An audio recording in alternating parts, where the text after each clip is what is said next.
Assalamualaikum warahmatullahi wabarakatuh. Waalaikumsalam warahmatullahi Waalaikumsalam wabarakatuh. warahmatullahi wabarakatuh. Oke, masih ada. Ini ada yang belum on cam, boleh on cam dulu nggak? Kalau bisa. Izin Bapak, Kenapa, Renata? kameranya rusak, Pak. Oke, atau kalau begitu ya. Ya, sekarang teman-teman, sebelum kita memulai pembelajaran, alangkah baiknya kita berdoa terlebih dahulu. Berdoa menurut agamanya masing-masing dimulai.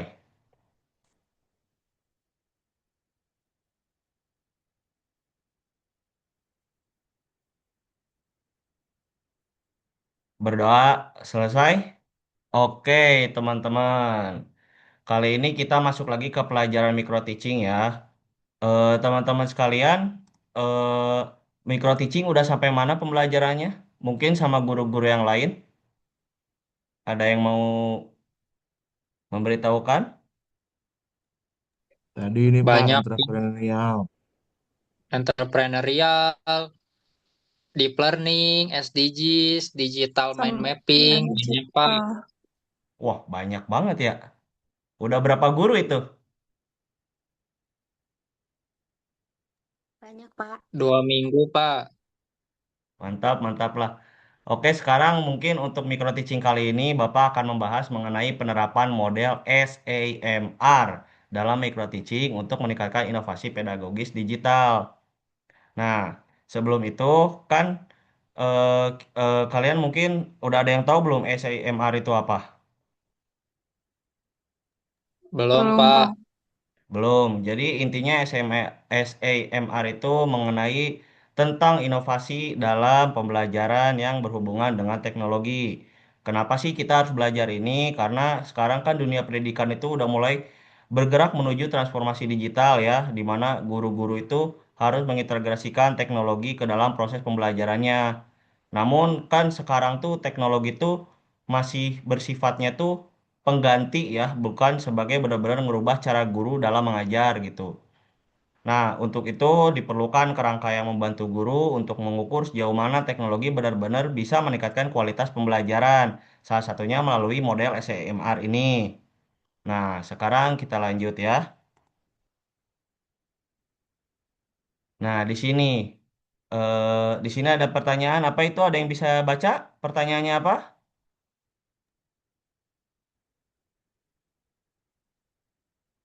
Apa itu model SAMR?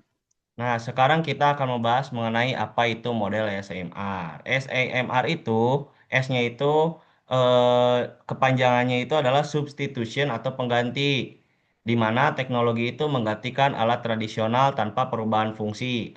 Ada yang bisa ngasih contoh nggak? Gimana teknologi menggantikan alat tradisional dalam pembelajaran ya, tanpa merubah fungsinya? Saya Pak, Coba, Rizkullah. contohnya ada e-book kan walaupun sama-sama buku, cuman bedanya kan kalau di e-book digital gitu, tidak merubah fungsi. Betul sekali Rizkulo. Nah, ada lagi contoh yang lain ya. Ya, ada kayak kita biasanya kan kalau misalnya nyatet sekarang suka pakai Word gitu. Itu kan menggantikan kertas ya. Jadi kita nulis langsung di Word. Terus yang kedua di sini ada augmentation atau peningkatan di mana teknologi menambah fungsi dan efisiensi dalam pembelajaran. Ada yang bisa ngasih contoh lagi nggak? Saya Pak, Coba Renata, gimana? contohnya Infokus Bapak, jadi membantu kita untuk melihat materinya di depan. Oke, benar sekali Renata. Nah, ada juga contoh lainnya ya, kayak bisa kita menggunakan fitur komentar di Google G Docs gitu. Itu kan juga salah satu fungsi tambahan gitu, di mana catatan bisa kita komentari. Lalu yang ketiga itu ada modification atau modifikasi, di mana teknologi memungkinkan desain ulang aktivitas belajar.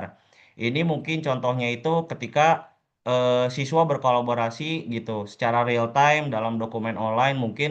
Kalian pernah ngelihat Figma yang para desainernya lagi pada ngegambar, tiba-tiba digeserin ada gambar ini, ada gambar hantu dan segala macam. Itu kan secara real time mereka bekerja bareng gitu. Nah, terus yang terakhir ada di R-nya itu ada redefinition atau redefinisi, di mana teknologi menciptakan aktivitas belajar yang sebelumnya tidak mungkin dilakukan. Contohnya itu mungkin kita pernah mendapatkan tugas dari dosen-dosen yang lain mengenai membuat video dengan AI atau membuat logo dengan AI dan segala macamnya, di mana itu di masa lalu itu belum bisa dilakukan. Karena ya itu kan itu teknologi modern ya. Oke, sampai sini ada pertanyaan nggak mengenai SAMR ini? Sudah paham, Pak. Sudah paham ya? Cukup? Oke, kalau begitu akan Bapak lanjut ya. Nah, sekarang pertanyaannya, bagaimana SMMR diterapkan dalam micro teaching? Ada yang bisa memberikan contoh nggak? Mungkin dari substitution gimana sih diterapkan di micro teaching atau augmentation-nya gimana?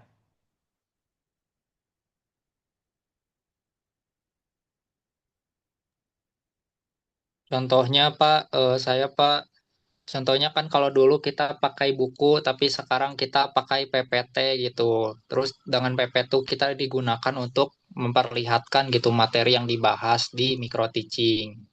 Coba menurut Iskulo itu masuknya ke S, A, M atau R? Coba nih Bapak balikin lagi ke sini nih.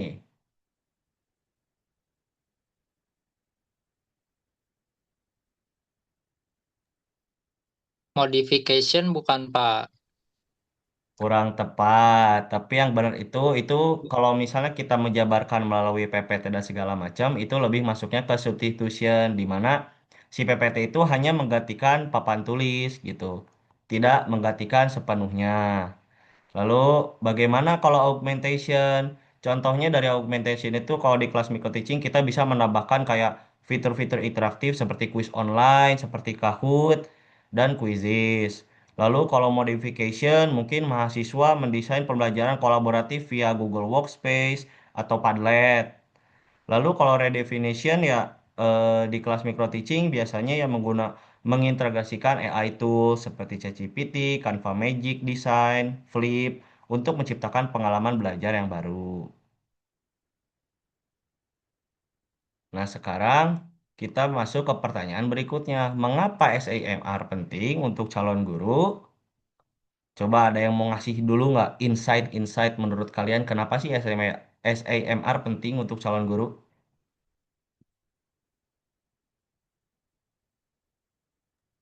Saya lagi deh, Pak. Oke, Rizkulo, gimana? Karena SMAR ini kan mengikuti perkembangan zaman dan kita sebagai calon guru juga harus mengikuti perkembangan zaman gitu dengan memanfaatkan teknologi yang ada gitu untuk meningkatkan efektivitas pembelajaran. Mantap, Rizkulo. Oke, Regina. Regina Raisen. Gimana, Regina? Untuk memudahkan si guru tuh menyampaikan sebuah materi gitu. Oke, benar sekali. Dimana sekarang teknologi udah ada di mana-mana ya. Bahkan sekarang SMA-SMA aja di kelasnya udah mulai banyak sekali infokus dan segala macam. Itu bukti di mana teknologi itu sekarang benar-benar diintegrasikan dalam pendidikan. Namun ada beberapa poin ya, mengapa SMR penting untuk calon guru. Yang pertama itu untuk mengembangkan literasi digital pedagogis pada siswa dan mahasiswa. Karena ya sekarang kita benar-benar sudah transisi yang sangat cepat menuju teknologi digital. Lalu yang kedua itu untuk mendorong guru untuk berpikir kreatif dan reflektif dalam menggunakan teknologi agar teknologi itu tidak digunakan hanya PPT saja atau mungkin hanya untuk searching saja, namun benar-benar untuk merubah aktivitas kelas. Lalu untuk membantu menilai sejauh mana teknologi benar-benar memberi dampak pada pembelajaran karena dengan kita menggunakan ASMR di dalam pembelajaran, kita dapat menilai apakah teknologi itu memberikan dampak yang signifikan atau tidak. Lalu, untuk meningkatkan student engagement dan motivasi belajar, di mana sekarang anak-anak zaman sekarang itu kan sama teknologi itu udah nempel banget ya. Jadi kayak untuk meningkatkan keterlibatan siswa itu kita bisa menggunakan teknologi. Lalu yang terakhir itu untuk menyiapkan calon guru menghadapi lingkungan pembelajaran digital ke-21, di mana ya pembelajaran abad 21 itu semuanya tentang teknologi ya. Oke, kita lanjut. Nah, sekarang di sini ada tugas kelompok. Bapak akan bagi kelompoknya ya. Dari Rizkuloh, terus Regina sama Renata di kelompok satu, lalu Aski, Farhan, dan Dara di kelompok dua. Boleh langsung ke chat di grup WhatsApp aja ya untuk diskusi kelompoknya. Bapak akan pantau di grup WhatsApp. Baik, Pak.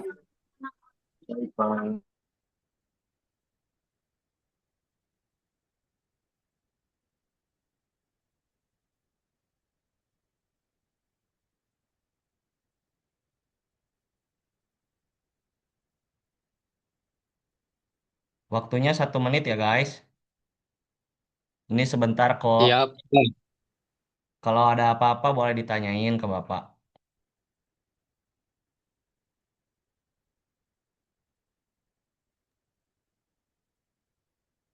Izin bertanya, Pak, ini berapa lama, berapa menit?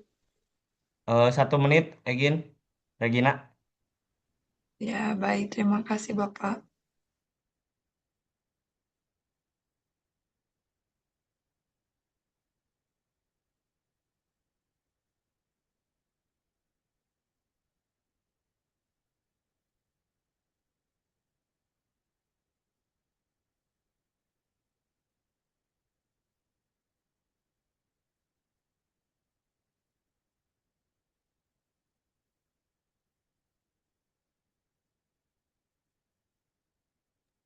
Bapak jawabannya saja ya, Pak ya. Iya, jawabannya saja, Rizkulo. Oke.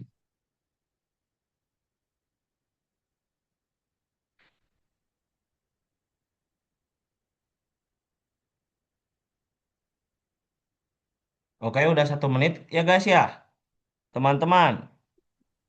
Ya, sudah, Pak. Sudah, Pak. Sekarang perwakilan kelompoknya boleh kirim di chat jawaban masing-masing ya, masing-masing kelompok. Baru kita review jawabannya. Ini Rizkulo kelompok satu ya, Rizkulo ya. Betul, Bapak. Sama oke, Dara mewakili kelompok 2. Oke, sekarang kita masuk ke jawabannya ya. Yang pertama, guru membuat presentasi di Google Slide dan menambahkan tautan video YouTube interaktif agar siswa lebih mudah memahami konsep abstrak. Tadi jawabannya banyak yang memilih augmentation, augmentation juga ya kelompok 2. Untuk nomor 2, siswa diminta untuk bekerja sama secara real time di Google Docs untuk menulis laporan kelompok, saling memberikan komentar dan memperbaiki hasil teman secara langsung. Ini teman-teman pada jawab ini jawabannya sama semua ya dua-duanya ya. Wah, kayaknya udah pada paham nih Sama, ya. Pak. Karena kita Udah pada paham ini ya. Sudah, Pak. Sudah Tinggal paham, kita Pak. cari tahu apakah jawaban kalian betul atau tidak. Oke, sekarang yang nomor 3, guru meminta siswa membuat video pembelajaran interaktif menggunakan Canva dan AI Voice Generator lalu mengunggahnya ke platform belajar untuk mendapat umpan balik dari kelas global. Nomor 4, dalam pembelajaran ekonomi, guru mengganti papan tulis konvensional dengan PowerPoint, tidak ada interaksi tambahan yang dibuat.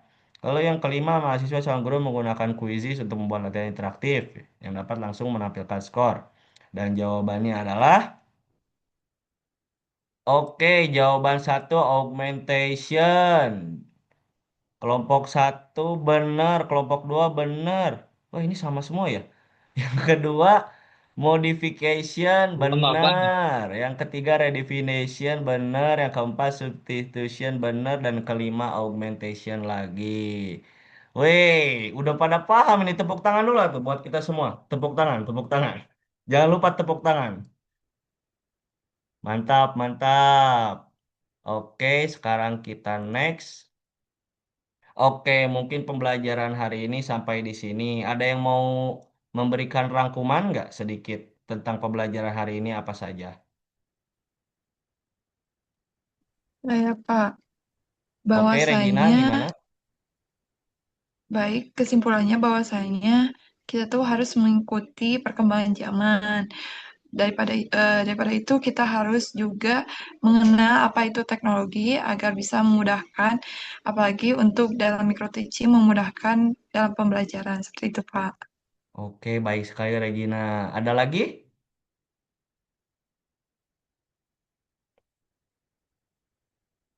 Oke, mungkin kita masuk ke pertanyaan aja ya dari Bapak ini untuk biar kalian mengingat-ingat lagi. Menurut kalian ini Zoom ini ada di level mana di SAMR ini?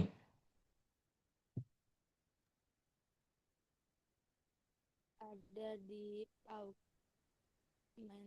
Bagaimana, Dara?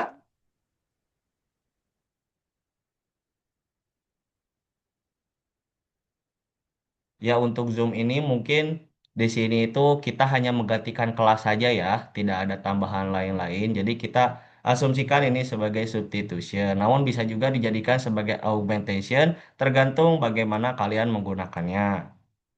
Ya, mungkin ini ada kata-kata terakhir ya, di mana menjadi guru inovatif bukan hanya mampu menguasai teknologi, tetapi mampu mengubah teknologi menjadi pengalaman belajar yang bermakna. Sebelum ini ada yang ingin ditanyakan? Tidak, Pak, cukup jelas tadi pemaparannya. Oke, baik. Kalau begitu terima kasih semuanya yang sudah join. Mohon maaf bila ada salah-salah kata. Terima kasih. Wassalamualaikum warahmatullahi wabarakatuh. Waalaikumsalam warahmatullahi wabarakatuh. Waalaikumsalam Terima kasih. warahmatullahi Ya, sama-sama, wabarakatuh. Igit.